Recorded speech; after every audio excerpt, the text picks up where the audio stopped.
the results of that is some of the results are amazing. Like there is some coffee roasted in Denmark that sponsor our work with 30 families here in Brazil. Mm-hmm. So they used to have like 18 bags per hectare 2 years ago, and now they are in an average of 30. Wow. They almost doubled the age. So now in the past, you see in their houses a little bit of like a very old car, an old motorbike. Now they have a good car, a new car for their families. This episode is proudly brought to you by Mapper Forward's workshop. It's time to become a coffee consultant. Learn how to diversify your revenue streams and create freedom from your day job while saying goodbye to that alarm clock forever by becoming a consultant within the coffee industry or directly to consumers who have shifted towards home brewing and home roasting. Protect your income from challenging times in the coffee value chain by taking this course today. Go to mapperforward.coffee/workshops or click the link in the show notes for details. Welcome to the Daily Coffee Pro by Mapper Forward, friends. I'm your host, Lee Safar, and this is episode 2 of a 5-part series about regenerative farming practices for coffee production. Murilo, in the last episode, we talked about how farmers can keep producing coffee with the climate challenges that they are presented with. In this episode, we're going to talk about resilience in coffee farming and how to make your farm and your supply chain more resilient. What does resilience in coffee production mean for you? Yeah, good. Yeah. So resilience is the capability to keep producing and face all the challenges that we talk about in the last episode, like lack of labor, climate change, and so on. So resilience is the capability to keep producing and like try to have a good life for your family as a farmer, as a producer. And I think there is a lot of things you farmers could do and the coffee chain players could do to help on this. I will say first a bit in the coffee chain players in the coffee chain. Do you mean at the consuming end? Or do you mean across, Okay. Yeah, more, I think consuming is too far from farmers. I think we are. So you mean the buyer? I think the buyer and the roasters. Okay. Consumers need when I go to a coffee shop and drinking coffee. That's them. Okay. So the buyer and the roasters, I think they can play a big role on that. Okay. I do some work for like some roasters around the world. Mm-hmm. The results of that is some of the results are amazing. Like there is some coffee roasted in Denmark that sponsor our work with 30 families here in Brazil. Mm-hmm. So they used to have like 18 bags per hectare 2 years ago, and now they are in an average of 30. Wow. They almost doubled the age. So now in the past, you see in their houses a little bit of like a very old car, an old motorbike. Now they have a good car, a new car for their families. And what was that investment from the producer? Sorry to interrupt you there. What did the roaster do to help out? They engage with the local trader. Mm-hmm. Okay. And the trader, they hire like 3 agronomists to give workshop to farmers in regenerative practice, in correct their fertilizer needs. Just technical assistance. And the roaster paid for that? And the roaster paid for the technical assistance and engaged with the farm. And the payoff for that was, if I understand you correctly, that they went from 18 bags to 30 bags per hectare, right? And does that roaster get to buy all that coffee? It's this program. It's not like tied. The farmers have the opportunity also to sell for their whatever they want. Wow. The roaster just asks the preference to first offer, first right of refusal. Yeah. So that's pretty fair That's from the local fantastic. farm. Yeah, Yeah. and not that expensive. Like, and one thing that really is like keep us doing because we love this kind of work to help them is like the guys. One of the family father, the father of the family, say to me that last year in December that for the first time in 20 years he will take their family to 1 week in the beach to have a holiday. Wow. He take his kid. The So pride that that must feel and the dignity that you yeah, feel as a parent to be able to do something like that, that's a huge achievement. yeah, that's really nice. Yeah, it's beautiful. Yeah. So and what changed there? It's just knowledge. Like we had several workshop like visits, and instead of using one fertilizer, they start to using manure. They start to use cover crops.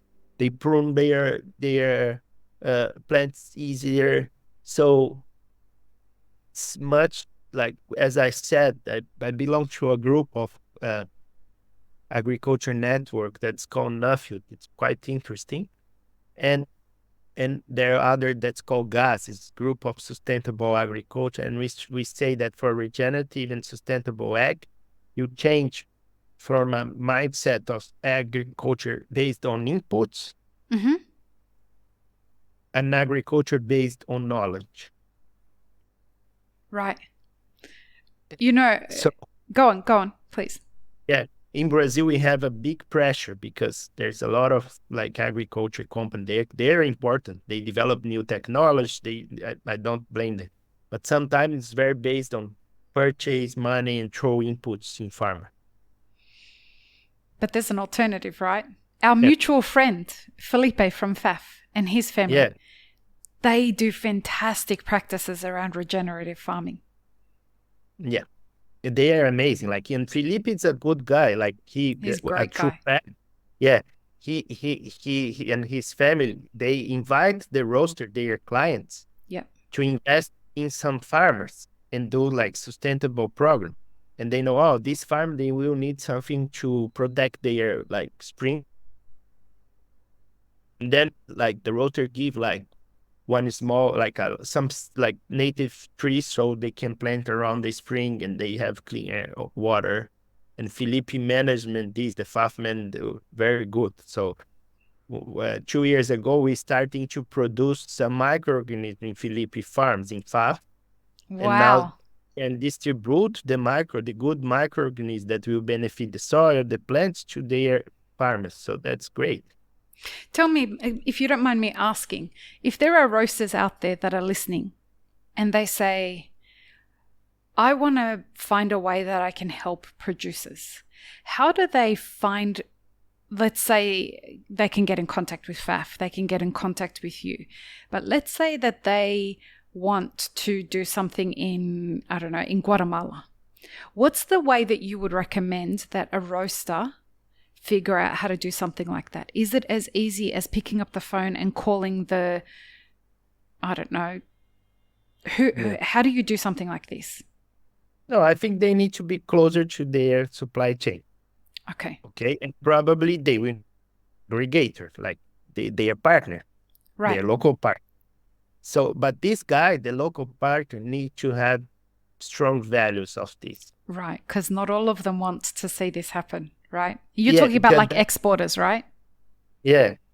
And they usually the guys need to have like stronger values that and a genuine value to improve farmers' life and invest in a sustainable program. Okay. Right. And yeah, they can engage with these local guys. Could be a technical assistance company like us, could be a trader like FAF. So they need to have and they need to visit. I think the Mm, special rewards sometimes it's expensive. I know the costs yeah. everybody suffers with, like the costs of like their own shop, coffee shops, their own logistic cost. But sometimes they will need to get a fly and come here and come Yeah. to, and then they ask some help for us, for other like local agronomists to design a program, Mm-hmm. and then they do. But one thing that is important in coffee, again, we talk this, I think, nothing is short time. Yeah. A lot of, It's all the the work, long game, right? it's a long game. So they will build this, they will engage, we will build a nursery, we will give microorganisms, we will give workshops, technical assistance, but the results take a bit of time. Mm-hmm. So every sustainable plan, I think, need to have at least minimum 3 years. Right. And that's the kind of relationships that people should be building. Yeah. Right? Like, it's one thing if you're a startup and you're trying to determine whether you have a future as a business. That's not who we're talking about. We're talking about the roasters who have decided that they're past about 3 years themselves. They've got a future, and now they want to secure their supply chain. And if we go back to what we were talking about in the last episode about how the supply of coffee is going down. And I believe from everything that I'm seeing that this may be a trend that continues for at least the foreseeable future, right?